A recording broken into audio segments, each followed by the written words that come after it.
You are now listening to the Hot Take Hot Box.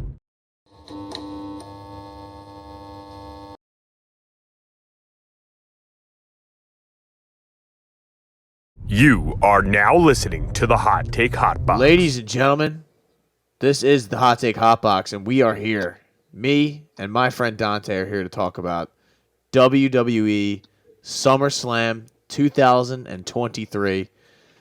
Dante, how are you feeling on this Sunday evening going into a Monday? We are about a week out from we're going to figure out who the new tribal chief is, and there's a lot that needs to shake out here in the WWE universe, but how are you feeling about everything going into the week? Biggest party of the summer, SummerSlam 2023.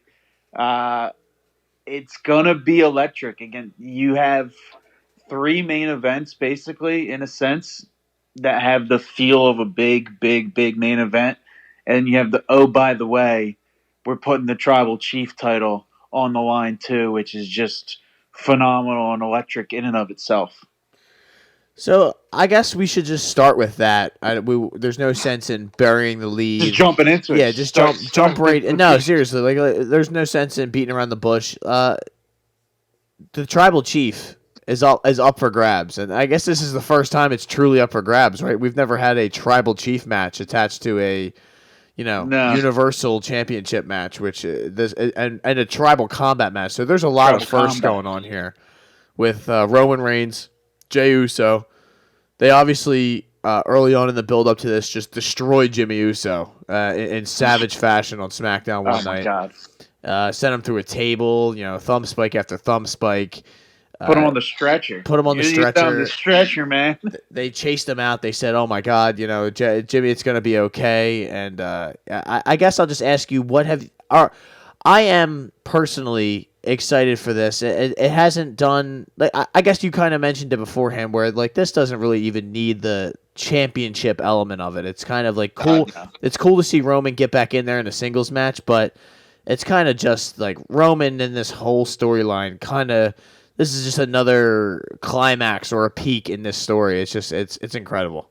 Yeah, the Bloodline story has been so good. The way that they've built it with Jey in the coming it's been almost a month and a half, give or take. It's been a while with Jey. It's going to be one of those matches where you can feel the crowd going one way and just kind of thinking it's going to go the other, and that's why you're torn between you could see either outcome happening, and there's really no good feel on I know this is going to happen, and there's so many moving parts involved, but the fact that, again, they're dubbing it the tribal combat match for the head of the table title, it is big because I guess that this was probably about 2 years ago now, give or take a year and a half, is when Roman beat Jey basically to a pulp. And I think it was the Hell in a Cell match. And then they gave him the elders gave him the lay after that, basically, when he just demolished Jey the first time or the second time. But again, this has been building for a while, and you could just kind of feel it. And the crowd is 100% basically behind Jey to a point where, he's going to hit a couple super kicks and do some crazy stuff, and you're just going to feel that place explode. And they kind of destroyed him this past Friday, which it's got to be expected. But, I mean, they're making him look at least somewhat of a viable threat, which they obviously have to do. But it really, the closer we get to this thing, the more I am starting to feel man, Roman's got to win. He can't, I don't know. He's probably not going to win clean. It's not going to be, It's obviously not going to be fair. And I feel like that's going to be a point of contention afterwards where Solo gets involved. And he didn't want him to get involved because he wanted to do it the right way, his way, whatever it is. But Roman needs to leave here with the title. I mean, it would be chaos elsewise. He's got to retain. We were talking about it last time. We talked about him taking the pin for the first time since pre-COVID, and now you're going to sit here and say, "Oh, by the way, we expect him to take back-to-back pins on back-to-back live events." It's kind of just I I don't see it happening. I do see that potential of whether Solo gets involved at some point, and it's a big tipping point. Whether it's Solo turns on Roman, Solo, just again brutally attacks Jay, and then you build up like a Jay uh, Solo feud, basically going in through the next couple of um, premium live events. That kind of takes Roman away from the whole bloodline storyline for a bit to see anything else out there with that title. But yeah, they built it up so great to a point where something crazy is going to happen. Like this isn't going to end in just the normal 3 count on one of them, and okay, either switching of titles or retaining titles. Like something wild has got to happen. You know, Jimmy was written off for a while because he got brutally attacked. You haven't seen him in a bit. I'm not saying he's going to come back, but it's something of that magnitude where the whole bloodline kind of gets involved, and you see this just again this build up that's been building up for two-ish years right now, just blow the roof off that place. And I guess, like you said, there's going to be some form of chaos that just happens at the end of this. Yeah. I mean, this night is going to be crazy, and then it's going to culminate in this ultimately. And you got to imagine, listen, there's a lot of rumors out there that the Great One, all right, Dwayne, that Dwayne might show up, and that he's going to be involved in some sort of Grayson Waller segment, and it's going to eventually end in a rock bottom. But I have a tough time believing that Dwayne's going to fly into Detroit, Michigan, to be involved in a Grayson Waller segment. I'm sure the money will be great and everything, but I don't know if it happens this weekend. I don't know when it's going to happen. But Dante, at some point, The Rock has to be involved in this in some way, shape, or form. You can go back to when he tried to basically put him over. What was that, at one of the Manias or one of the Rumbles? And the people were just booing the shit out of them. Like, that was in Philly. Yeah. It was the Philly Rumble when The Rock came back, and it kind of not backfired per se, but that was kind of one of the last times The Rock was that, hugely involved. I think there's got to be some sort of, if he's there, because again, it's a big if with the Grayson Waller segment, but if he's there at some point doing something, it's got to be, whether it's even if not getting involved in the match, like a backstage. Yeah, little segment or something. Yeah, just something, even a mention of the fact that, hey, you're here, and by the way, your whole family's going to war right now. Like, oh, by the way, I don't know if you've been paying attention, but your entire family's going at it for this title of tribal chief. Like, it's too perfect, dude. You can't just leave that out there. Like, and that's one of those things again. Like, and it's the world's largest if at this point. But if that does happen, like, you can tease it now, and you don't have to hear about it again for months. And then all of a sudden, when The Rock says, "Yeah, I want to do this. I'm ready to go," you bring it back, because they were the rumors. Obviously, WrestleMania last year, you kind of had you had an inkling that The Rock could be, because it was Hollywood. It seemed like they had a plan, but it never got finalized or never was signed off on. But you had that idea because it felt like the plans for Roman were kind of just not tossed together per se. It was almost like a last minute, we're going to build up the Cody Roman feud, and they had the Sammy thing going on at the same time. It kind of felt like they had it back pocket of, if Dwayne wants to go, Dwayne's gonna go, and this is the storyline. So again, it is perfect now because SummerSlam's obviously the second largest premium live event WWE has. Yeah. So if you're gonna tease it and then just sit on it for a while, and if he's gonna be there, that's gonna be the thing to do it with. But the thing that's gonna be the most intriguing for me about this whole thing too is what do you do with Solo? Not even with The Rock, but with Solo, because they built him up so much to be this just animal, in which he is a stud. But it's almost like, where where's this thing going with the whole Bloodline and Tribal Chief title? Because uh, this is Jay's third go around with Roman in the singles match. You would assume that this is kind of the end of that story for a bit.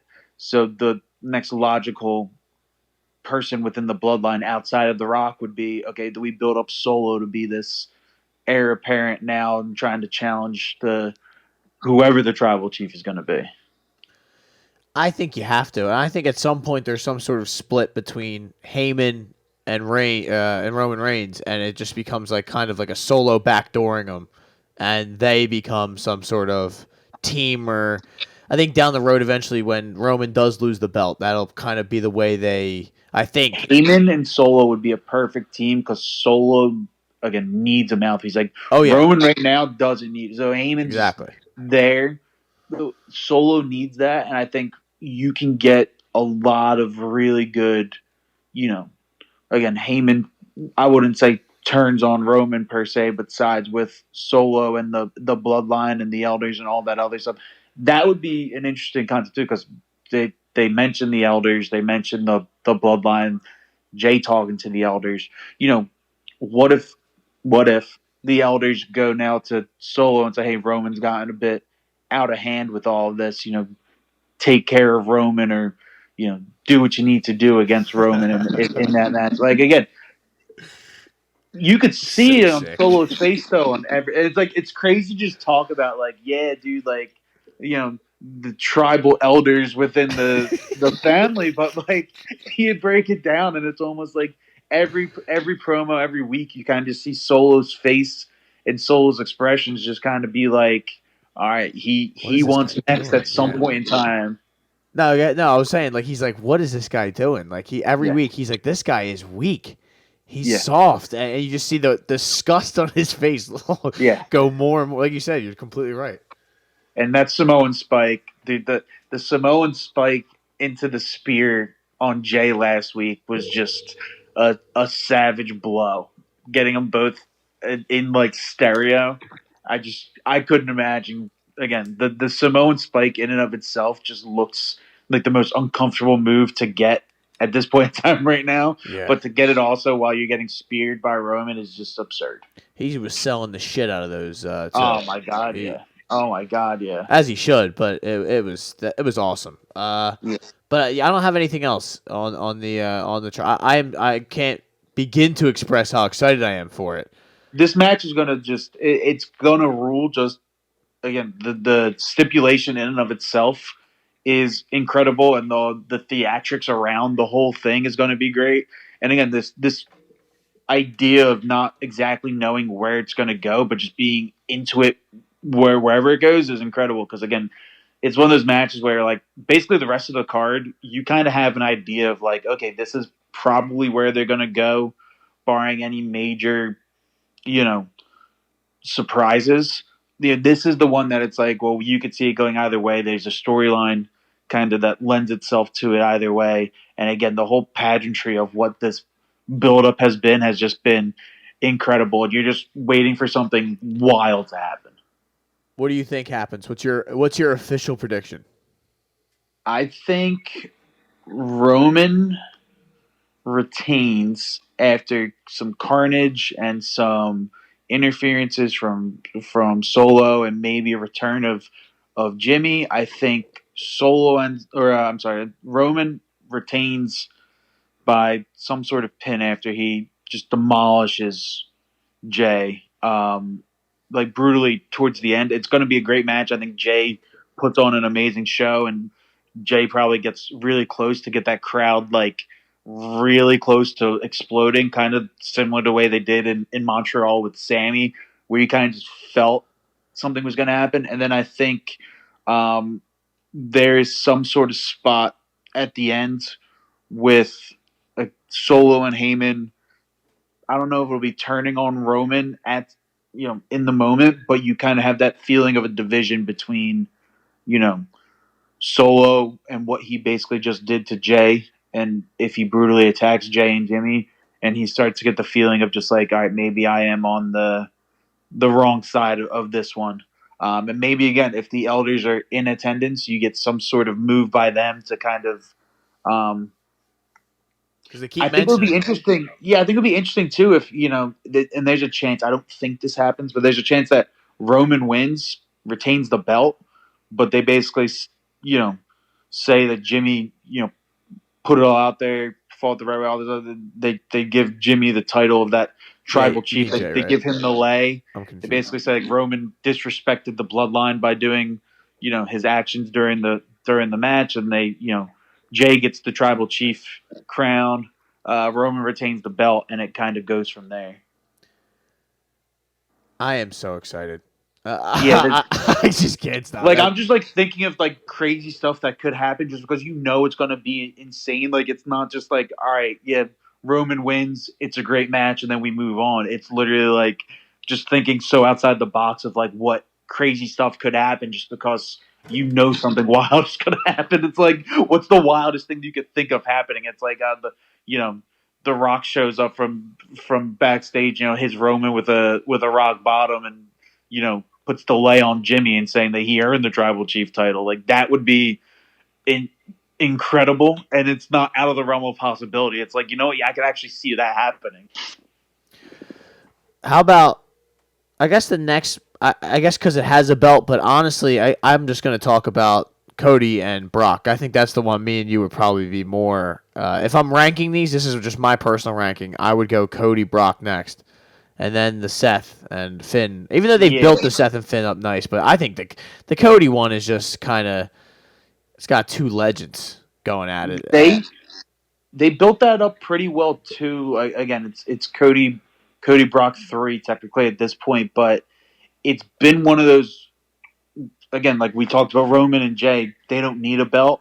This one doesn't need a belt at all to feel as big as it's going to be, just because again, two legends right now, two people that are at the top of basically the mountain almost within the WWE. If you're ranking, current superstars and where you think that they're at, they're both in the top. You put them both top 5, top 10 right now, and Brock has this thing of showing up at these major events and just putting on a show. So I think it's going to be interesting. I think it's obvious that Cody wins, though. I think it's like a There's no way. It has to be that way. There's no way he can lose, especially kind of the way that they've built up Cody. Like, what's he have? Basically, one loss, and that being to Roman at this point in time. He doesn't lose at these things. I think he needs the win more than obviously Brock does not need a win, because Brock is going to do what Brock is going to do and probably take some time off, much needed time off, and then show back up again. Maybe for the Royal Rumble at this point in time. But I think, Cody wins, and that puts him well over as, okay, the next, he's still around, next guy to challenge for one of the titles to be around. But I mean, this feud has been, I don't want to say great, but it's been really good the way that they've managed, anytime you have to manage Brock Lesnar showing up on Raw or anything else, it does get tough. But I think Cody's promos, Cody's kind of attitude about the whole thing has been, great when he does his promos, calling out Brock and everything else. So they've had a good enough build to this where you feel like it's a major, major, major match. The favorite moment has got to be him looking at his mom dead in the eyes and then hitting him with an F5 on the floor. Oh yeah, dude, that was like ridiculous. Like, you're used to Brock doing these like crazy outlandish things, but it's just like literally Cody's hanging out with his family and Brock's music hits, and he's just like dragging him and just hitting him with F5s, like right in front of his family, breaking his arm. Like oh yeah, oh my god. And it's one of those, again, anytime Brock is in a match, it's money, and anytime Cody's in a feud, it's money. So you have these two dudes that are just, again, no title attached to it, just great build-ups, great. Both matches have been good to this point. So I think this third match is going to probably kind of live up to that in a storytelling perspective, and also from a match itself. I think it's going to be a good match, and one of those like wild. I'm surprised there's actually not like a stipulation on this one. Yeah, like a no holds barred or something like that. Yeah, But like some. Well, we still have Raw tomorrow, in which Cody might talk about the fact that the last time we saw him, he was getting F5'd numerous times. So like there could be some sort of, again, he might call out and say, "I want whatever stipulation," something along that line. But um, it's gonna rule. Like again, Brock has this thing of he's a great performer, but he has this theatric to him where it's like the lights are the brightest, and Brock's just gonna come and give you some sort of moment where it's insane. And I think Cody's the same way. And again, both dudes are near the top, so I think it's going to be one of those matches. We talked about this of a potential return of a superstar, one Randy Orton. That would be an interesting twist after, again, if Cody gets a win over Brock, if you see a Randy Orton return, and then you kind of push that into an ongoing feud at some point in time. yeah, like a whole Survivor Series. Like it stretches out throughout the whole. Yeah, because you still need something for Cody to do, and if Until the Rumble, basically. Yeah, and if the next couple matches go the way we assume with the matches we're going to talk about, you don't want to just like throw him into an ongoing feud that he may not win or may hurt, one of the other big names that may or may not win the heavyweight title bout. So you got to keep him kind of fresh, not really challenging for a title until that, moment comes at WrestleMania where you give him another title shot. And the Randy Orton thing could be interesting if he is returning, because again, you don't want to fling Randy into a feud. And then you had the other potential feud for Cody, which was built up at the Rumble last year, but the Cody Gunther type feud to eventually potentially happen would also be interesting. But I think right now this Cody Brock match has that feel of obviously a Cody win, and then you kind of look out for, okay, now what? Like, you had the WrestleMania loss, and the answer to the now what was, okay, let's put him up against basically the one of the top, names in the business, Brock Lesnar, for the entire summer. This thing is stretched the entire summer, which was a great move to keep Cody involved in a fresh storyline without giving him another title match. And I think you kind of have to do the same thing through the fall until you get to, WrestleMania season again. Yeah, I think that there's really no more perfect name to kind of align that whole. I see Randy like another. I mean, Randy's got to come back, and he's got to be up in involved in some sort of segments and some sort of feud with somebody. Who better than Cody, where you could build that? I mean, it depends. People are saying that Randy has to come back as a good guy, as a face. I don't believe that. I think Randy, no matter what, Randy can do whatever the fuck he wants because he's the legend. I think the crowd's going to react to him as being, because he's been gone for so long. But I think like that first promo where he comes back kind of heel-esque and the crowd will just eat it up would be great. But you have the history there, right, between Cody and Randy from their legacy days, which is a wild faction in and of itself. But, you have that there where you can create a build without having any matches, which I think is probably something that Randy would need, having close to 2 years almost off. Yeah. I mean, he would probably need some sort of a feud like that where he is able to come back and it basically just be a promo war weekly on Raw until you get to whatever the next premium live events are going to be, and you can build that into a trilogy. That way, again, you keep him fresh as well without having to do the whole title match thing, because people are just waiting for Cody to quote unquote finish the story, and you need that to be a moment. And right now, outside of having it at SummerSlam, you get the whole fall into the Rumble where it's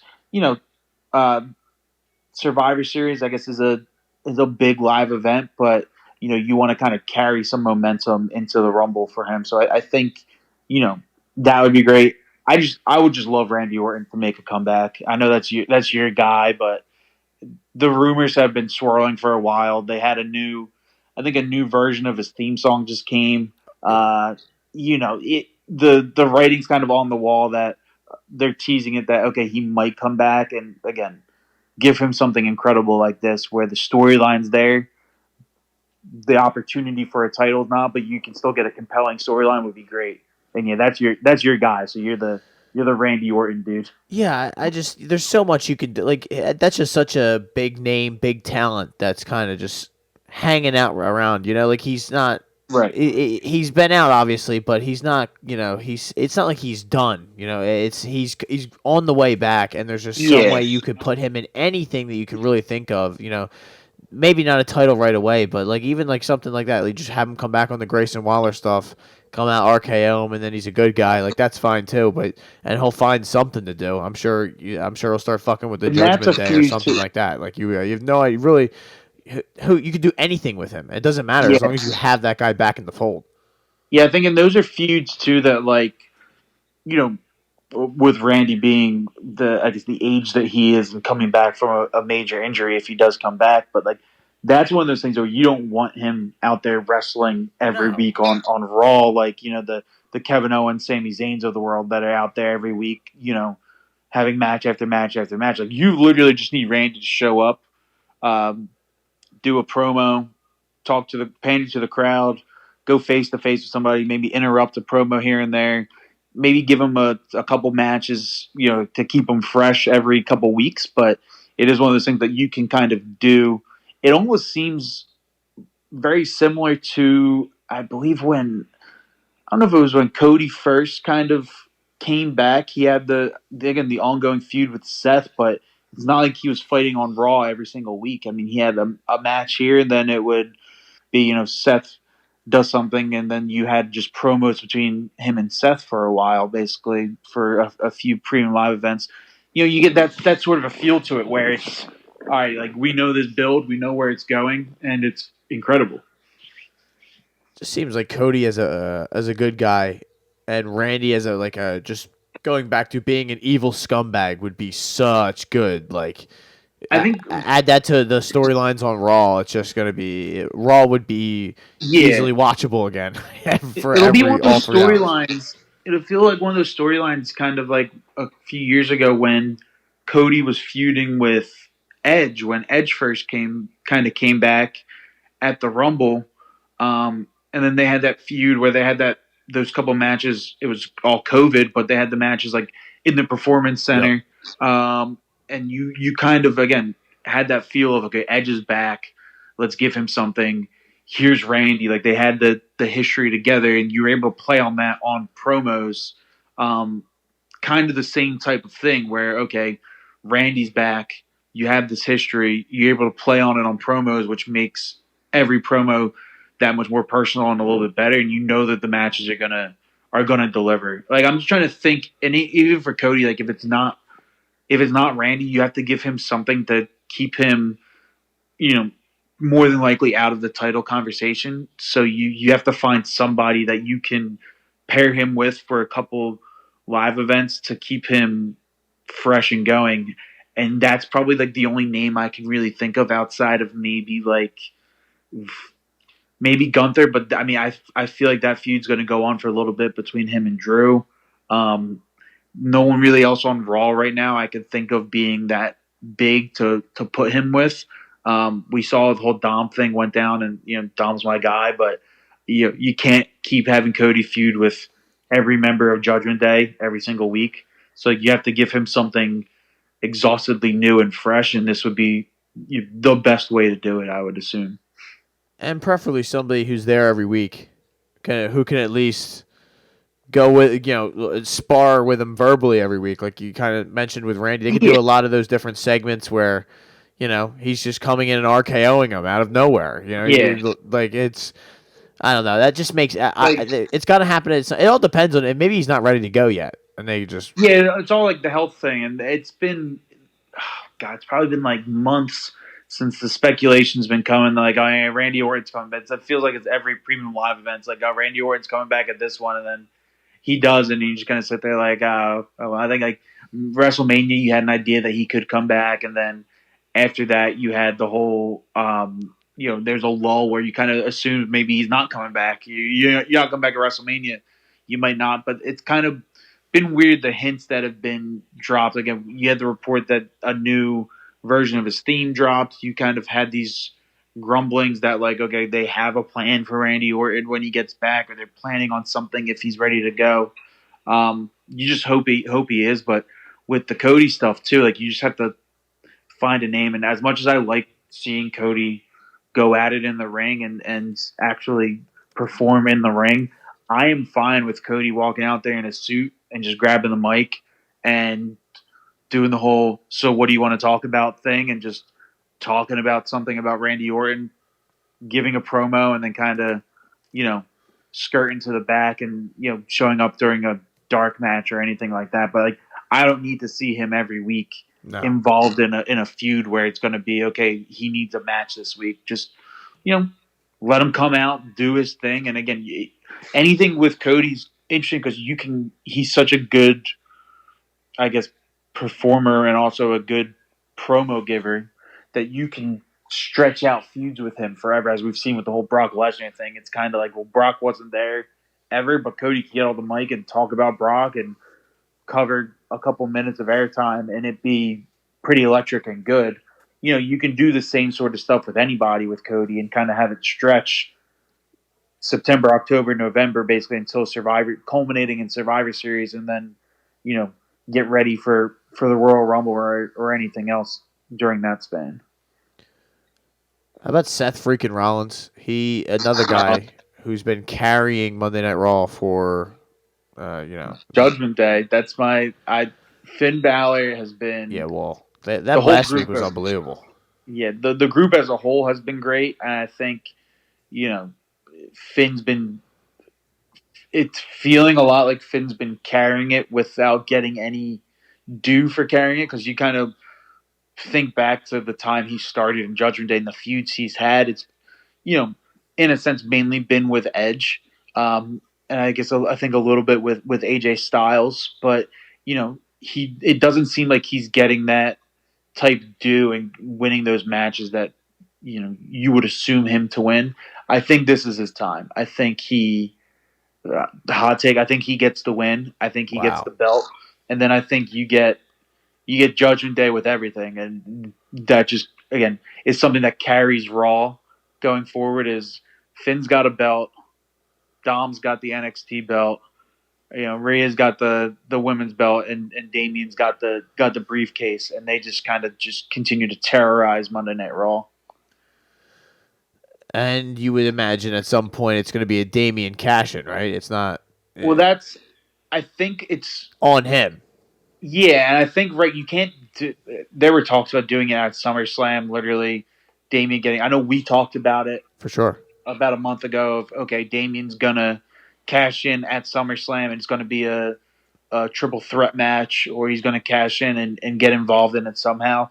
I don't think he does at SummerSlam, just because of the way that Judgment Day's been carrying Monday Night Raw, and I think giving Finn the belt and having that, I guess, aura of Damien with the briefcase, with the ability to cash in at any time, carries you for a while, just because you get this friction between the two where they come out right after the fact, but yeah, we're good, until, you sense that tension of, okay, Damien's going to cash in at any time, and Damien will eventually cash in on Finn.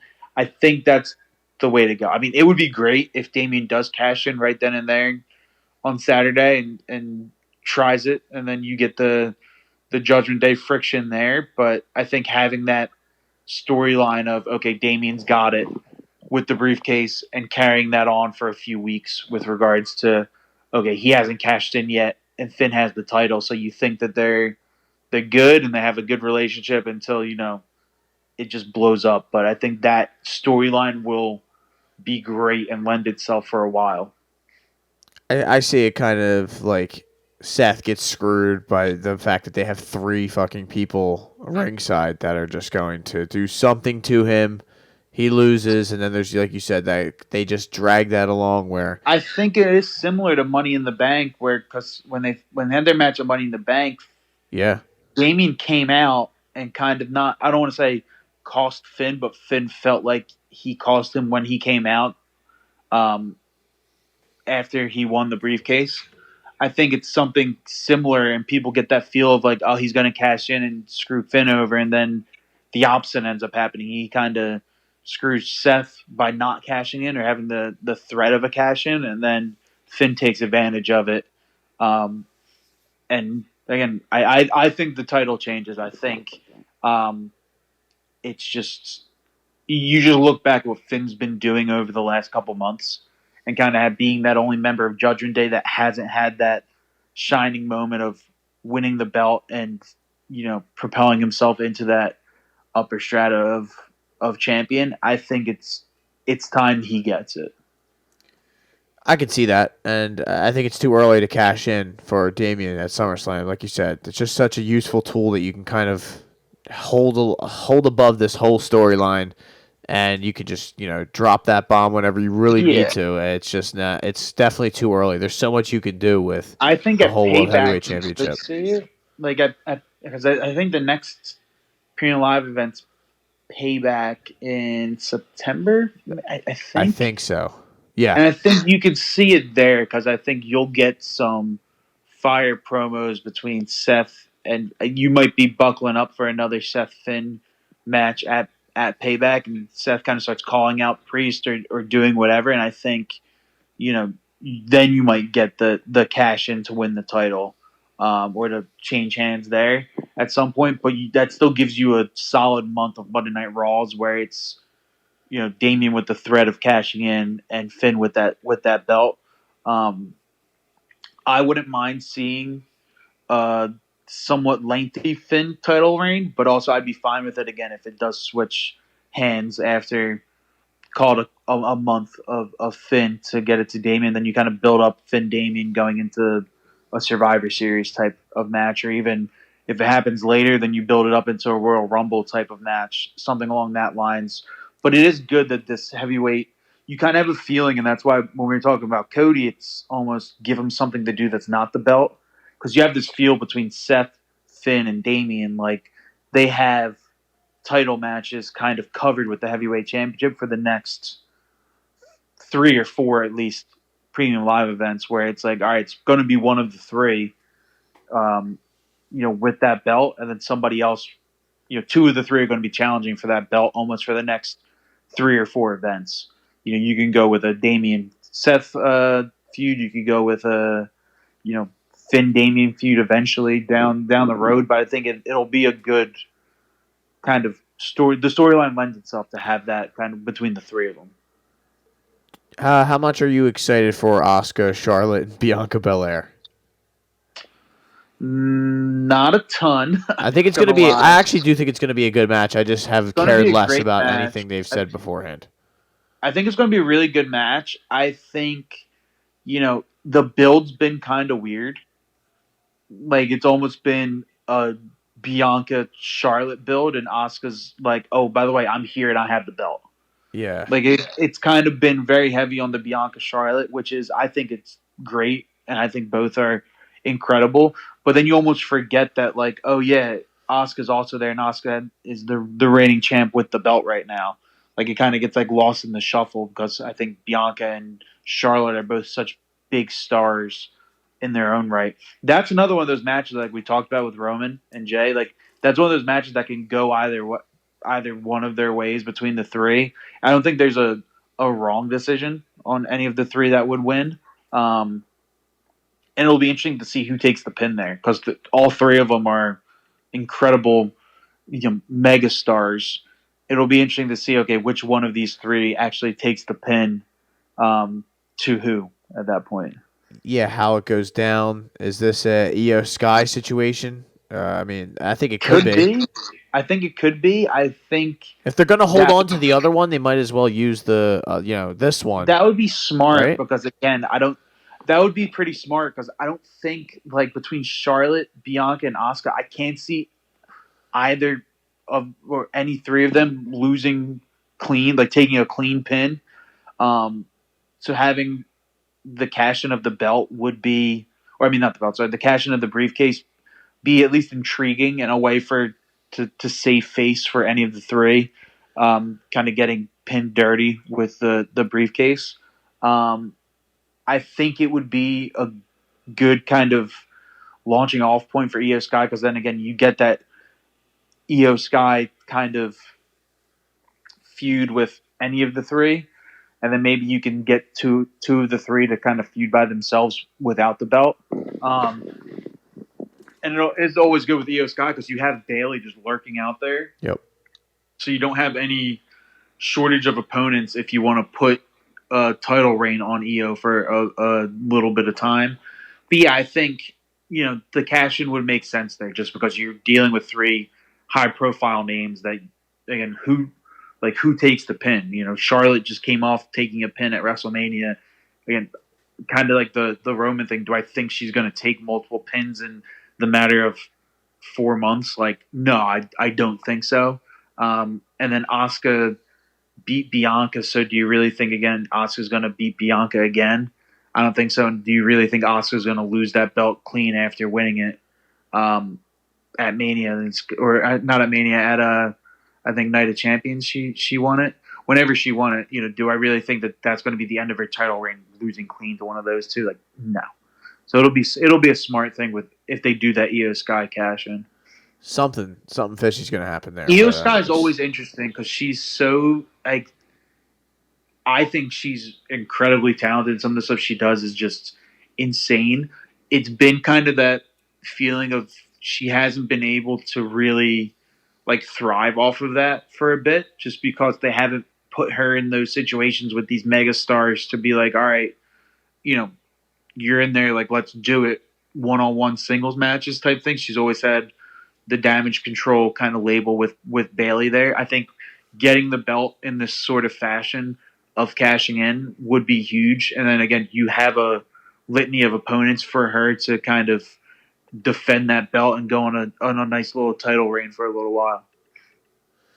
Where wasn't it? Was it Backlash?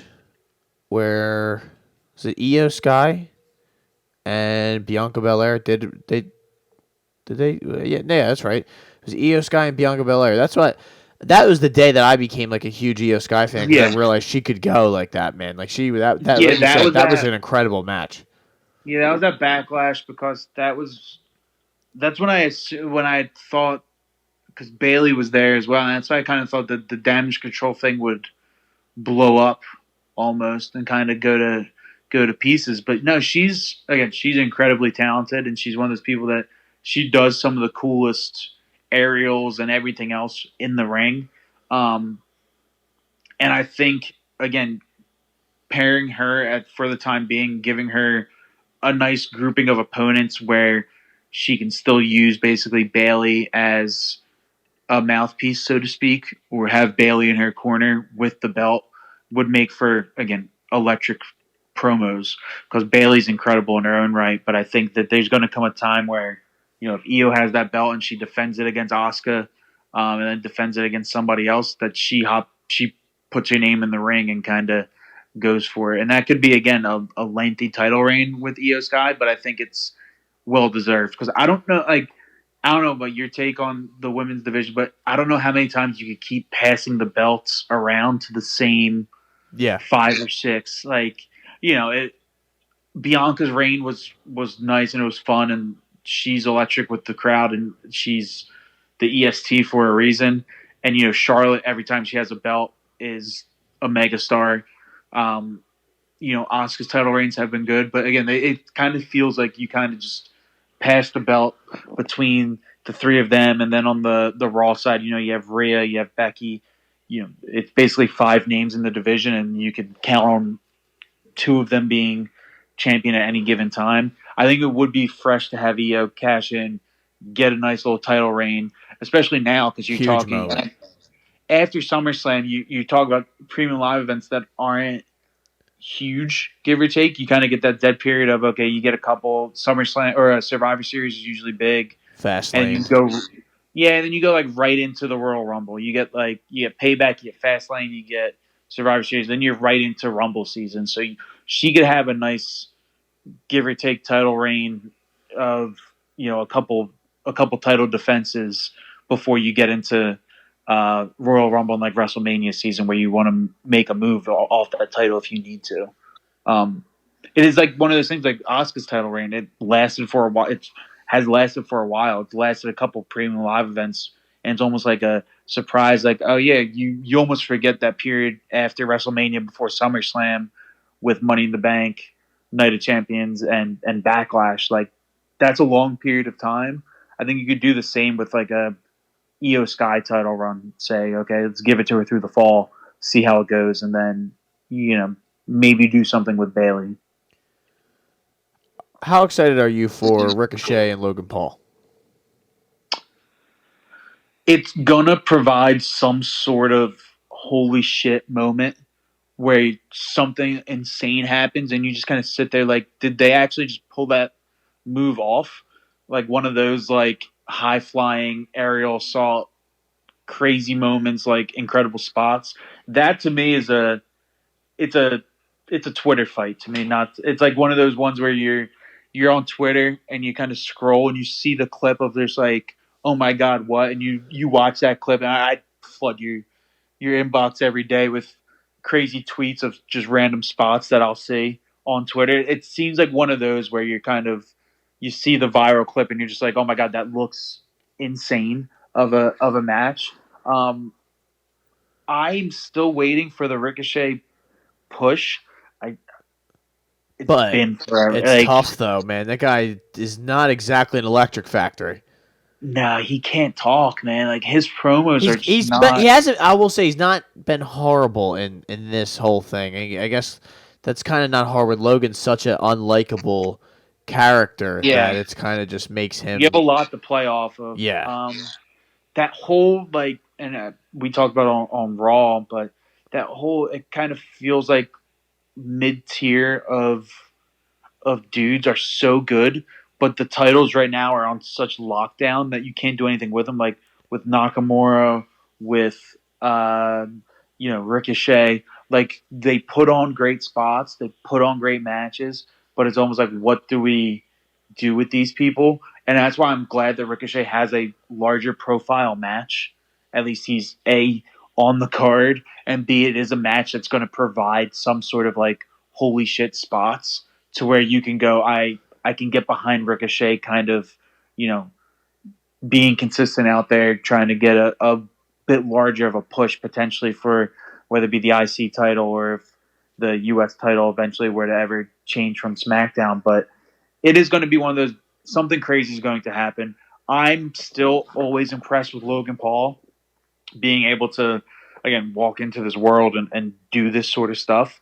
I think, him putting on a great match with Ricochet would be incredible for him and a build up again into whether it be a Survivor Series appearance or back until the Rumble and Mania season. But again, it's always impressive when he just comes out and does what he does. And there's going to be something where someone's going to do something crazy, whether it be off the ropes or some sort of flying aerial. But I mean, Ricochet always has those moments where you're just like, holy shit, did that just happen? And I think we're probably going to get some sort of moments like that. My bad. I completely lost my spot on my page, unfortunately. But I am really excited for this match specifically, just for the match, I guess. You kind of just laid that out. There's going to be a huge spot. There's going to be a holy shit moment. And there's going to be something where you're like, yeah, we talk about this later on when we do the post show, kind of like, wow, that was crazy. In a similar sense, when they did the off the rope through the tables, head first, Money in the Bank sort of shit. So something's going to happen. I think that's why it's good when WWE has these mega stars that are willing to do these type moments. And now they have three technically in WWE that are show up and you're just like, oh my god, that's insane. Between Logan Paul, Bad Bunny, and McAfee, you got these dudes that are just kind of willing to put it out there, and they kind of seem like these, unsuspecting, like, all right, what's going to happen? And then something like that happens, and you're just like, oh my god, that was, beyond insane. And I think between the three, Logan Paul's definitely, I think, the best out of the three and kind of the most willing to do those incredible spots, and pairing up with Ricochet just proves that. And I think, Logan Paul in of himself is going to provide some of those moments as well, because we keep talking about Ricochet is going to do something crazy, Ricochet is going to get this push, and Ricochet is going to be doing. But I think Logan Paul is going to do something that's going to have your jaw kind of just drop and be like, did he actually just do that? Like, that is a bit insane. Like, knowing Logan Paul is more of an entertainer than a WWE superstar, kind of one of those things where it's like, you're going to leave this match being like, okay, Logan Paul is a WWE superstar and not more of an entertainer, which is incredible to say, but I think that's kind of the feel you're going to get. You kind of got that feel after Money in the Bank, where it's like you could see Logan Paul doing this more actively and being more into kind of doing spots and being more involved. I think you're going to get that same feeling after this, where it's like you can see Logan Paul coming back more frequently and kind of putting on these types of shows in these moments. I think Logan wins, by the way. I mean, that would be incredible. I think he's due, because I don't think he's had a win since I know him and The Miz had the tag team match. I don't know. I don't know if he beat The Miz or not last year at SummerSlam, but I think, I think it'll be a great match. I would love to see Logan win, because again, it keeps him coming back and coming back around, which I think you really need, because every time he's there, I think it's electric. I think the crowd's going to be more, I guess, generous with him coming around as frequently as he does now, where now it kind of just feels like, oh, great, Logan Paul is back. I think you're going to, after this match and after he puts on the type of show that he will, you're going to be looking forward to, okay, Logan Paul is back. Like, put him in something and, watch this guy actually go at it. Because me and you talked about it when we were like, oh, they might give when he was in the Money in the Bank, and we were like, okay, what if they give it to Logan Paul? And we were just like, no, like, we don't want that at all. I think you're going to get to a point to where you're not looking forward to a Logan Paul match, but when he's on the card, you're just like, all right, this is going to be cool, because you have a good sample size of him doing awesome stuff. Yeah, and he is really great in the ring. So this is one of those where you said, like, I'm intrigued, I would say. I'm not maybe not necessarily excited, but it is something, like you said, on the card. I'm looking forward to it a little bit. Yeah, I'm looking forward to seeing where they're going to go with this, seeing what spots they do. And again, if it becomes a thing where, okay, Logan Paul's back, coming back more frequently, I'm not like groaning like, oh shit, Logan Paul's back, like what the hell. It's more like, okay, cool, Logan Paul is going to be on Raw. I want to see where they go with this, because he's an intriguing character. Because right now it is kind of a thing where he comes back and you're kind of just like, oh great, Logan Paul's back. I wonder what's happening now. And the whole thing with Money in the Bank of being in that match. But I think, he's grown on me enough to where I'm looking forward to the match. I'm going to look forward to seeing what they do with him afterwards. The Ring General is getting back in there. This is one of our favorites, our personal favorites. This is just the beef match. This is just a beef match, dude. Two yoked up dudes that just create carnage, just going at it. Listen, I love Gunther, man. Gunther. It depends on who you ask how to say it, but I think he is. I think easily a top 5. Not necessarily just like overall talking all that stuff, but just in ring. His matches, I love the style of them. Just so old school, dude. He can do everything. It's insane. He can hit you with a chop, and then he can put you in these submission holds type of thing, and then you're not surprised if he's suplex off the top rope and shit. Like you're like, yeah, whoa, like he can do everything. He is that good of a performer. I personally I think it's been tough because you don't have anybody big enough in that Intercontinental Championship sphere to contend with him outside of, again, with Drew being back on Raw. I do hate that aspect of it, but I think, him having a good contender now with Drew, this match is going to be incredible. And I think the storyline is there.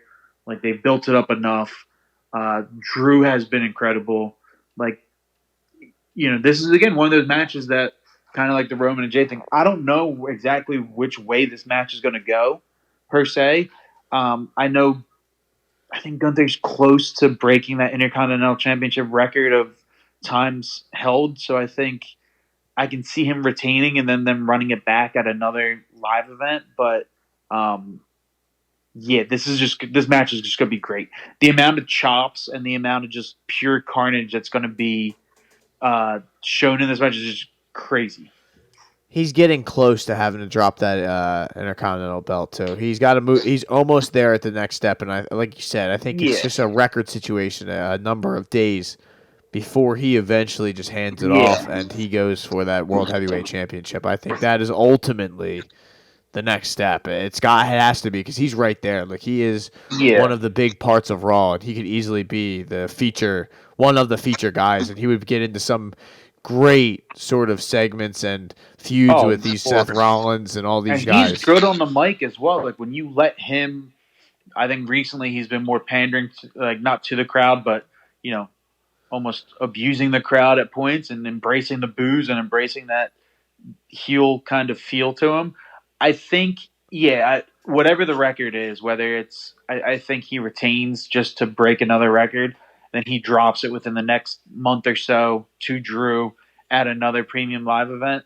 I think, he's my Royal Rumble winner for 2024. Like, I'm already booking it that he's going to win the Rumble.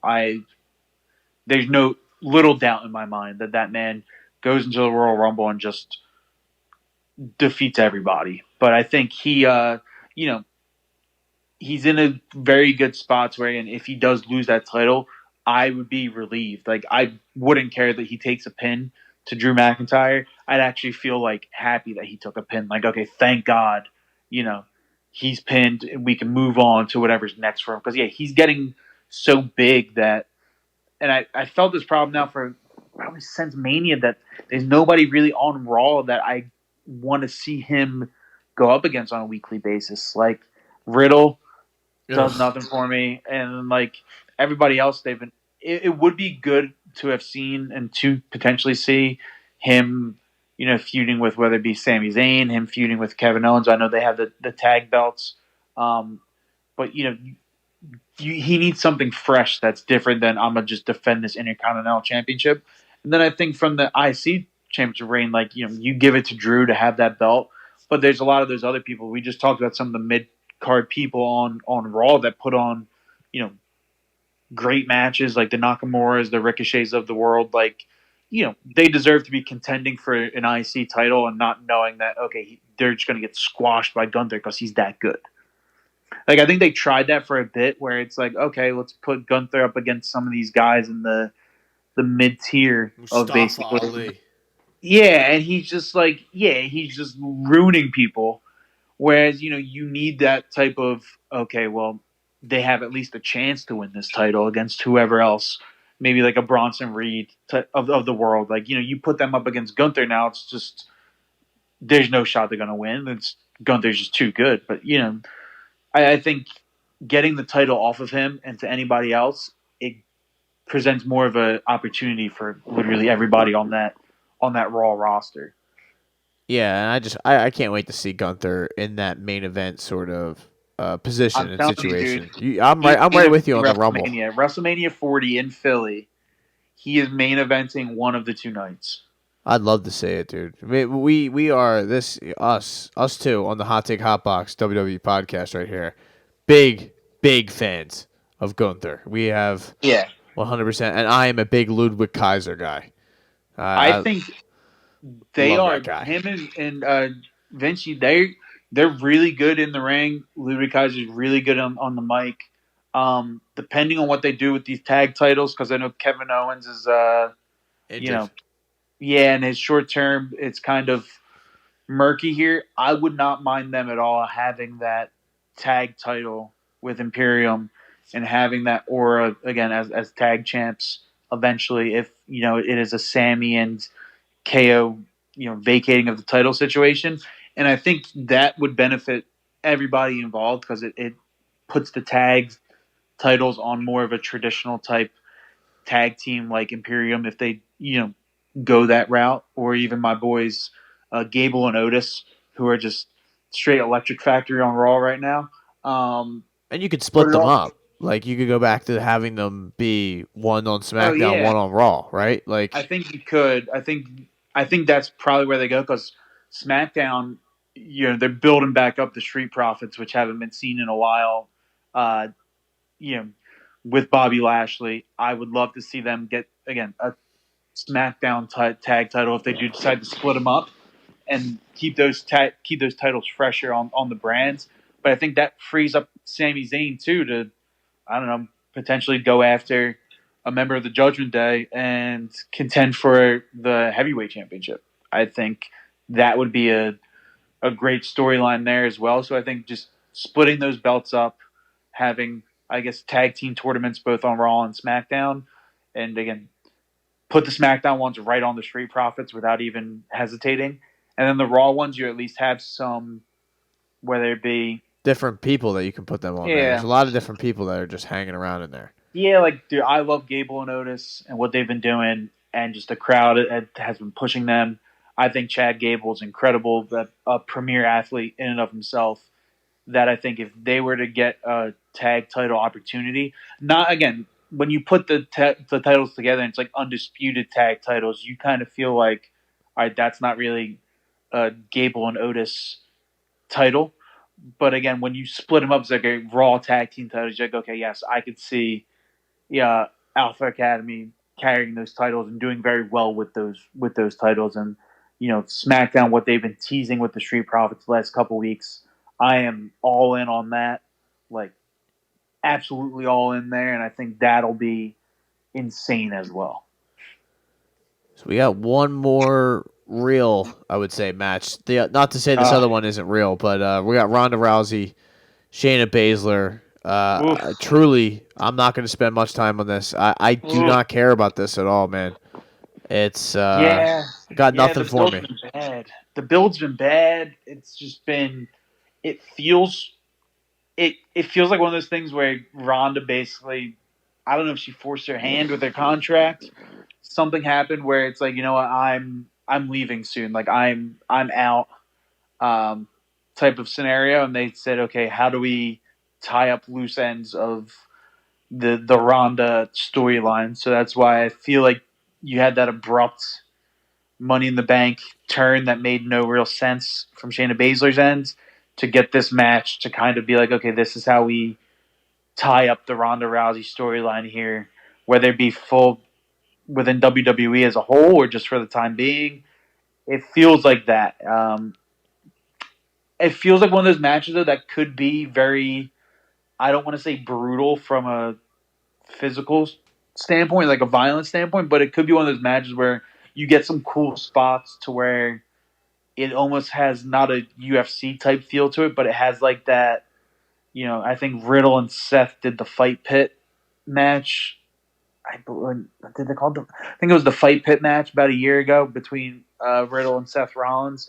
Something of that ilk to it, where it's like, okay, this is more than just a WWE match in the ring. This is more of a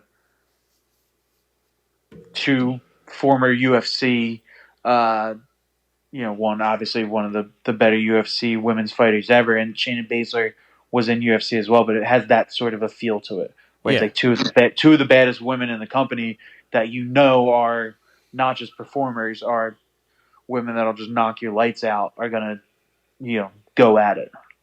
And it could be one of those things where my expectations are of it not just ring related, because those two, I'm curious to see what it's going to look like one-on-one. Like you said, there could be that MMA sort of. I think there's going to be a lot of crazy transitions and stuff like that kind of lend itself to an MMA sort of fight, not a traditional wrestling match. But from the build-up, it has been horrible. These segments on Raw have just been boring. Ronda sitting up in the crowd, and then she comes down, and just the crowd doesn't care. Shayna's boring. No. She doesn't really have much to say other than just talking shit, which she only did the one time, which was the first segment they did after, what was that, Money in the Bank? That was the best segment of the whole build-up, and then after that, it's just all gone downhill. So, I think they're both two women that were in desperate kind of need of a I guess, a mouthpiece per se, and just kind of never really got it. And I personally would have loved to have seen their tag run just last longer, and then just run through every woman in basically WWE that wanted to come up against them. Obviously, not what happened. I'm always curious to see Shayna Baszler because she is very good in the ring, and she's a Triple H girl through and through. Like that's one of Triple H's people when you talk about Triple H will go to bat for certain people. Like Shayna Baszler is one of them. So you want to see kind of how that transitions because she would make a very, very good opponent for like a Rhea Ripley. Obviously, both being big physical presences in the ring and having that in ring ability to where you're not throwing Natalia up against Rhea Ripley every week where you kind of know what's going to happen. And even with the Liv Morgan, you got those obviously Raquel Rodriguez, Shayna Baszler, two women that I think from stature alone could stand toe to toe with Rhea Ripley. So it'd be interesting to see what kind of push she gets from it. I'd be curious to see again if you see any of those UFC, on the mat kind of jiu-jitsu type techniques where you're kind of like, okay, this isn't normal WWE wrestling. Like this is more of that's a triangle hold or something in the nature of that where it's like, okay, they brought this into it because again, they're both combat sports experts. Yeah, and I think, like you said, that could play out well from that standpoint. But I'll try to not go grab a beverage when this is going on. I promise to give it a chance. That seems like the match where you get a beer. You're like, okay, this match is starting. You peek to see if anything cool's happening. It's like, all right, let me go to the bathroom real quick and then come back and see what's going on. Again, this seems like kind of like the Ricochet Logan Paul type match. Seems like a Twitter match where you're going to see the cool stuff on Twitter, whether it be a little clip of it or a GIF of it or whatever the case may be. But like, it seems like one of those where if you missed it and I'm just, not watching myself, but I'm on Twitter and I see, I'm like, okay, I'm caught up. I saw what I needed to see there from the Shayna Ronda thing. But it'll be interesting to see what kind of push Shayna gets from this. Because again, Ronda Rousey is still a huge name, whether or not, people in WWE like it or not. She's still a huge draw. So I think getting a win like this would be great. But this seems like this almost seems like a WrestleMania type match without any build. Like if you were to tell me that, it's Shayna and Ronda at WrestleMania and they had kind of months to build this whole turn and this whole match together, I'd be like, yeah, that's great. Like if this happened at WrestleMania and you had basically all summer to kind of build this, I'd be like, yeah, cool, I'm in. You did this at Money in the Bank, which was a month ago, and you've had barely any build for it. It just felt rushed, the whole thing. This is one of those feuds that needs time because, again, Ronda's in that same strata as Cody, where I don't want to see Ronda in matches, but I want to see her involved in some sort of storyline. This kind of feels like a rushed one. It's like, okay, hey, this is the storyline. You have a month to kind of build it, and then you're going to have a match, and that's it. I think it's got to have something to do with Ronda's contract, you would assume. Yeah, and with all due respect, good riddance if she does decide to walk away. But there is one more match, Dante, we must discuss. It is the just announced SummerSlam Battle Royale that's going to go down at some point during this event. I'd imagine some point early on. This is going to be such a filler. This is another beverage one, but it would be normally if the megastar wasn't in it. And it's your guy. My guy. Put a couple yeahs real quick. LA Knight, yeah. But that it's him and Sheamus are the only two that we know of as of the recording of this podcast who are going to be involved. I imagine there is going to be some bums that are involved in this thing or guys that, like you kind of said, how we have no idea what to do with. So we're going to throw them out here. And this is just going to kind of be just kind of a shit show. And I love Sheamus. Like Sheamus can be in anything and make it look good, man. Like Sheamus hit him with a couple some of the 10 beats. Some of those, but I'm good. Like it does feel like one of those things where you had LA Knight that's been so big and so huge and giving those promos, and you kind of looked at your SummerSlam card, and you're like, oh man, there's nothing for him to do right now, because of the way things have shaken up. So you're kind of just like making something for him to do. It's like, okay, we need something for LA Knight to do. This seems like a good idea. We could scrounge up some other talent. Maybe like a Bronson Reed of the world, which is just a big immovable object out there. I love, honestly, and it's kind of like, it almost feels like the Andre the Giant one, where you had the Bobby Lashley situation where you had nothing for Bobby Lashley to do at WrestleMania. So it's like, I put him in the Andre the Giant and have him win. Like, he was going to be the clear winner there. I think LA Knight's going to be your clear winner here. I wouldn't be surprised if you see maybe a surprise return potentially of somebody that hasn't been around in a while. Yeah.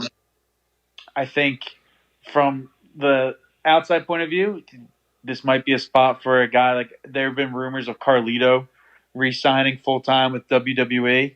Whether or not this is the spot to put Carlito in, because again, he's kind of like, yeah, sure, like, let's throw people out there. But this to me smells like, again, LA Knight going over, getting a big win at SummerSlam, and then kind of building off this, whatever the push is going to be outside of that. But yeah, it just smells like one of those, like you said, there's going to be some bums in there. There's going to be some, like, And how many people are there? We don't even know how many people are going to be in this thing. No. If Sheamus wasn't already in it, this smells like a Butch special, if you ask me. It's just like, it's just a shame, man. I don't like what they're doing with LA with my man.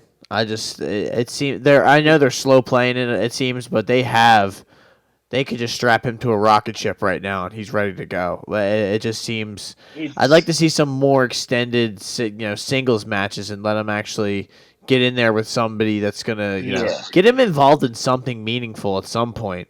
It just seems like this is week after week. Like, maybe even Sheamus. Like, if him and Sheamus start doing a thing, like, that's fine too. But him, like, beating up guys from, like, beating up Top Dollar and stuff like that. It's weird because the U.S. title was right there in front of him. It was like, this situation's just too easy, right? Austin Theory's title reign's boring as all hell. And you could put on the pay-per-view. Yeah, no. Again, it's one of those things where it's a boring title reign. It is, you had the 2 4-way matches, like, and LA Knight was in it, and you kind of just assumed, like, all right, listen, Rey Mysterio won the first one, which had AJ Styles in it. So when you gave it to, he won the second one. Sorry, Santos Escobar won the first one with AJ Styles, and you're like, all right, if it's not going to be AJ Styles, Santos Escobar is great. The second one, when you had LA Knight in there with Sheamus, with Rey Mysterio, you kind of assumed someone's going to take a bump. It's going to be LA Knight's going to win. You get LA Knight, Santos Escobar, which would be a great match. You just put LA Knight over, put the belt on him, and then you're good to go. I still think that's probably your plan if you start feuding, in the fall with, I think Santos Escobar wins that title, and you get an Escobar LA Knight kind of thing. But yeah, it's just bizarre. Like, it was too obvious. It was one of those things where it's like, this would be way too. It's like, you look, it's like, this is too easy for LA Knight to win that one, go on, win again, and win the title. But there's got to be some sort of plan that we're not seeing, and you would just hope it's a good one. But yeah, it's electric right now. The way, how over he is.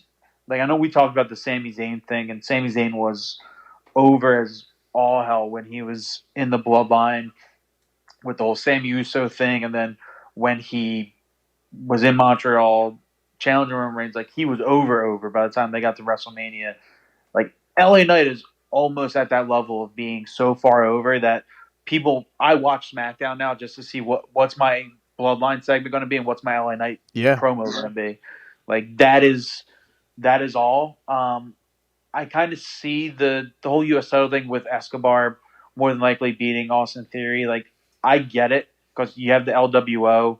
They were really hot after Backlash, so you want to put a title on them now, just not to have them fade into almost obscurity. Like, I get that, but there's a point to where it's like, all right, I wonder how that's going to shake out. Because we talked about it at Money in the Bank there. I thought Escobar did a great job during the match. Like, I thought he was, a bit of a surprise during that Money in the Bank match. So him getting the U.S. title reign could be a good thing. But, yeah, I just want to know what the plan is for LA Knight.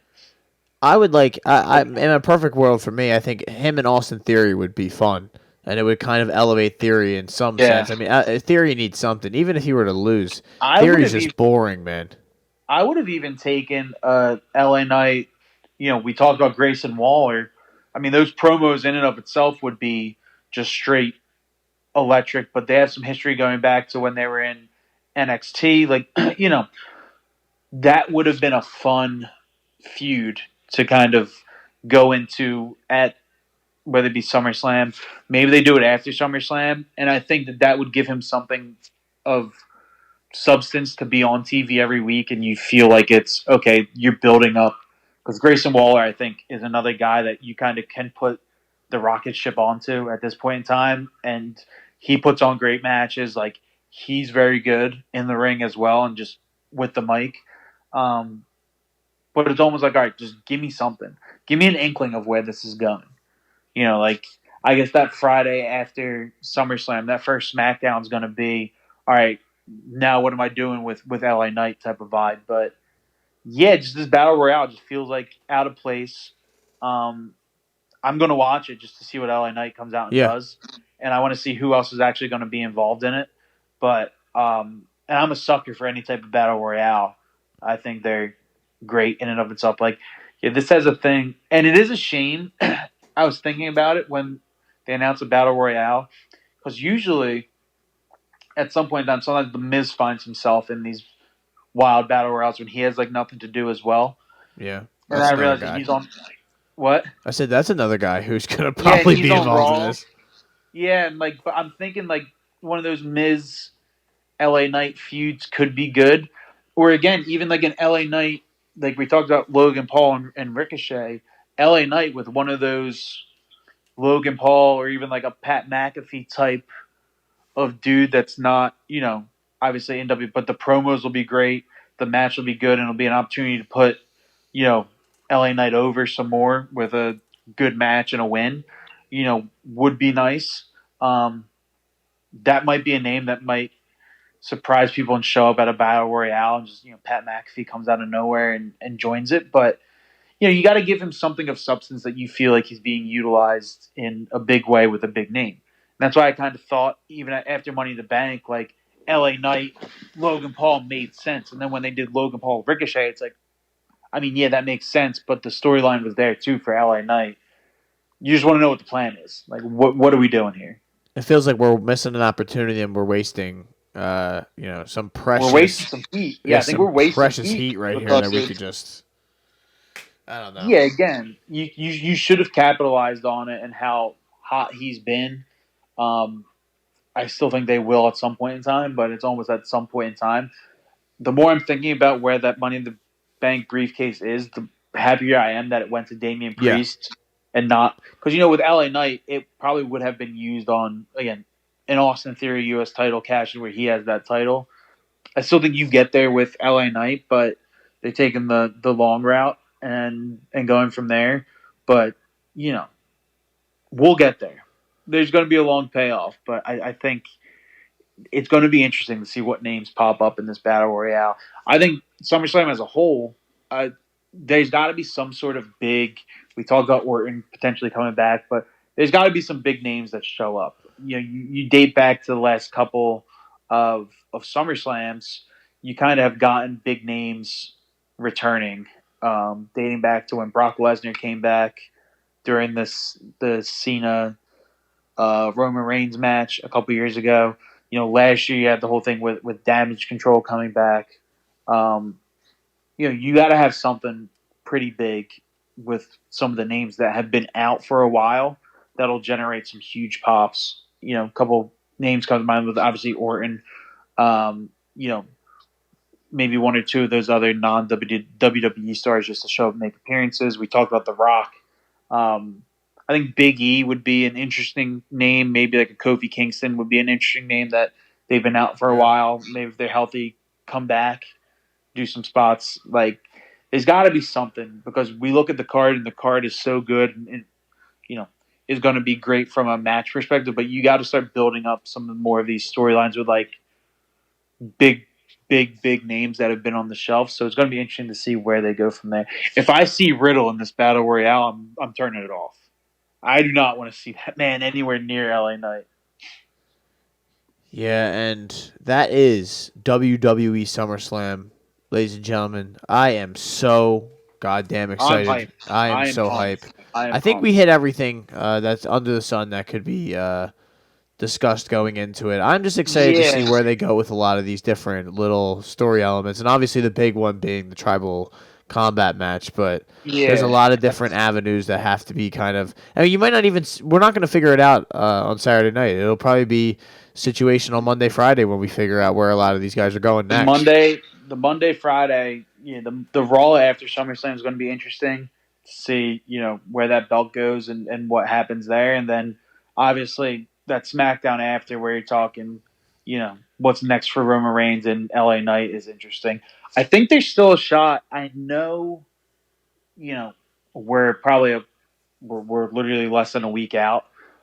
Interesting to see because there's two matches that aren't official on there yet that I could see them making official tomorrow night. One of which is the Becky Lynch Trish Stratus match because I know that Becky Lynch just beat Zoe Stark last week. Do they make that match official for SummerSlam? I totally forgot about that. I don't know if they made it official yet, but I think it's might be made official tomorrow. I love anytime Trish Stratus is on my television. So thank you, Trish. That's the match. Thank you, Trish. Yeah, I'm gonna keep saying it. Thank you, Trish. Oh, I might buy a shirt to be honest, but that's gonna be interesting. I think that build's been pretty good, and it's been one of those things to keep Becky away from the title and keep her still relevant. Would be interesting to see that. And again, thank you, Trish. Maybe hashtag thank you, Trish as well. And then to see what they do with Rhea Ripley because there's no way she doesn't defend her title. I think they make it official with Raquel Rodriguez tomorrow night. We saw her kind of brutally attack Liv Morgan last week. I'm really depressed to see Liv Morgan get attacked like that sometimes, but it is what it is. I think, you get Raquel come out Monday night, kind of call out Rhea Ripley, maybe make it official for SummerSlam or potentially right after SummerSlam, but that would be an interesting feud because, with obviously Rhea having that title and with Raquel being, obviously a physical stature of a woman herself, them going head to head, would lend itself to some good matches. So I think they make that official. I think Raw tomorrow is going to be interesting. I think you get two more matches added because this card as a whole is kind of light on the women's matches outside of the triple threat, and then Ronda Shayna. I think adding two more in there would be kind of ideal, and you'll have a more active pre-show to SummerSlam, so to speak. But I think it could be a way to go. There'll be some quick matches if they have 10 in here. There'll be some I serious think squash matches the Becky Trish one will be quick. There could be some other, whether it be squash matches or just to get to the main events. Maybe you do something for the SummerSlam or for the Raw after SummerSlam, kind of like a Rhea Raquel type of thing. They get the big feature sort of showcase. Something along that line. But that's going to be an ongoing feud coming up. Nothing for my boy Dom Mysterio at SummerSlam, but I guess that's fine. He's all involved in carrying the Judgment Day.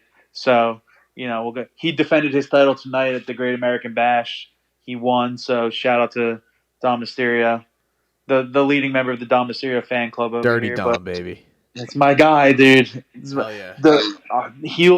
He's been a great heel, and if he just keeps it going, and again, that's the thing with getting that Judgment Day, everyone having those titles being that prominent. I think it all around is going to be great. But this SummerSlam card, stacked to the gills, going to be one of those ones where there are some of those live events where you kind of flip around, or there's matches like we talked at Money in the Bank. There are a few matches where I don't have time for this one. Let's just get right to the main points. We're going to do a recap of this, and it's going to be, a potential 2-hour long show. Just talk about how good some of these matches were. I have that feeling. I am looking forward to it, ladies and gentlemen, and we will be back next week. We will have a full discussion and breakdown of everything that's going to go down.